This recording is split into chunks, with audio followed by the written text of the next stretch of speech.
હવે જોઈએ સમાચારો વિગતવાર.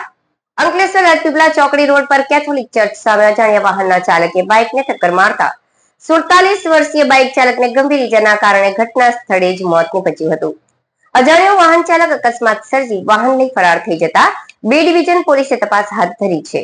અંકલેશ્વરના કડખોલ વિસ્તારમાં આવેલ નીરકુંજ સોસાયટીમાં રહેતા 47 વર્ષીય બ્રિધિચંદ ગુપ્તા આજરોજ સવારના અરસામાં ઘરેથી બાઇક લઈ શહેરમાં આવેલ શાક માર્કેટ ખાતે શાકભાજી લેવા નીકળ્યા હતા.